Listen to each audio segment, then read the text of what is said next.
Make some noise for untrusting Rodrigo!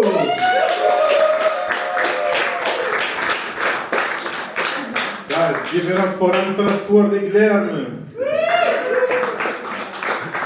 Sorry about my leg. Someone told me to break a leg backstage. I have to come up prepared. Guys, I'm also here for diversity reasons. I'm Portuguese. That's good. Do any of you speak sign language? Anyone speak sign language? Probably not. I'm going to try and prove it to you that you actually do speak sign language. You get that? I don't get that. That's good. That's actually how my sign language teacher started one of the latest classes that we had. And on the next one, which was even weirder, the guy taught us how you say abortion in sign language, which goes like this.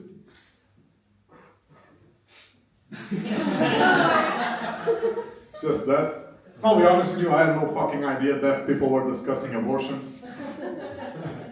And speaking of deaf people, I went to Tibet recently. I don't know if you guys know about Tibet. Tibet is in China. Or not. I don't want to get political. But Tibet is very well known for having a bunch of monks, and these monks are doing like extreme feats, like vows of silence for multiple years. And I usually like to practice the bits, the jokes that I write on random people that I meet. So I walk up to a monk who's doing a 13-year vow of silence, and I test out this abortion bit on him. The guy decides to break his 13-year vow of silence to tell me to shut the fuck up. Going back to the deaf thing, so I had no fucking idea deaf people were discussing abortions, really. So I called a deaf buddy of mine. Didn't fucking pick up. So I sent him a message, right? Guy is still not giving me a fucking answer. So I drove up to his home. I pick him up at his house. The guy gets in my car. The guy fucking changes radio stations. Not only does he change radio station, he lowers the volume of the next one. Now what the fuck is going on? And I'll be honest with y'all, I think that, do you guys think that if a person who's doing a vow of silence, like these monks, uses sign language, do we still consider that he's doing a vow of silence? No, exactly. No, I don't think so as well. So I think that using sign language while they're doing a vow of silence is like being a guy and using condoms. Like, no one uses condoms because they're scared of diseases, right? It's because you're afraid of getting someone pregnant, right? So no one ever goes like, oh shit, you have syphilis? Oh no, not that anyone goes, oh you have syphilis. No one's ever thinking like, oh I better put this fucking condom on. This girl has syphilis, or she might have syphilis. No one's thinking of that type of things, right? It's always because you don't want to get right? So that got me also thinking, like you ever hook up with a girl and you're hooking up and she out of nowhere says, I have AIDS. And you're like, oh yes, of course, AIDS. Let me just get a condom real quickly. No, you're running the fuck out of it, right? You're scared of that. And I know that AIDS, like HIV, whatever, it's kind of a big deal, right? But I'm not one of those anti-science guys, right? I know you can touch people who have AIDS.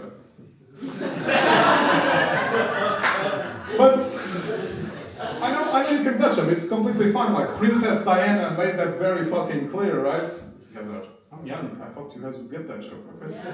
You guys don't know that Princess, so just not funny, okay. That's fine. But I know you can touch people who have AIDS, and I can dap up a person who has AIDS, and I might even hug you, but...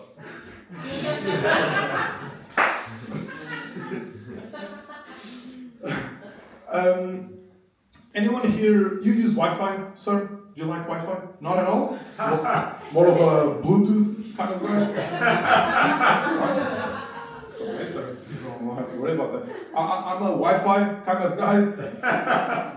And I don't know if you guys knew, but Wi-Fi means wireless fidelity, right? And for those who also don't know, that's just a fancy word for long distance relationships. And I was in a Wi-Fi relationship for a while.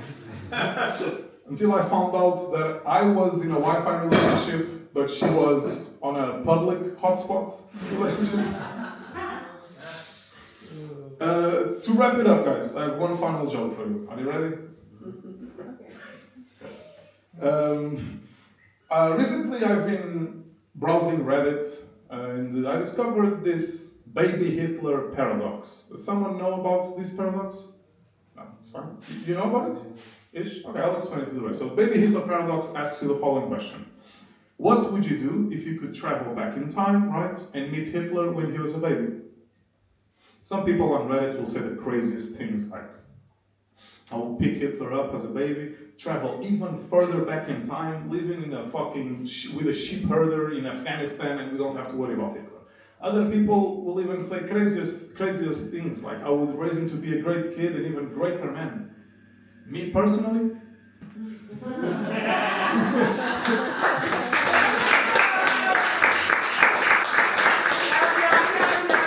Thank you so much, guys. Can I just take a picture of you real quickly so Guilherme stops making noises? Thank you so much, guys. Give it up for Guilherme. Keep going for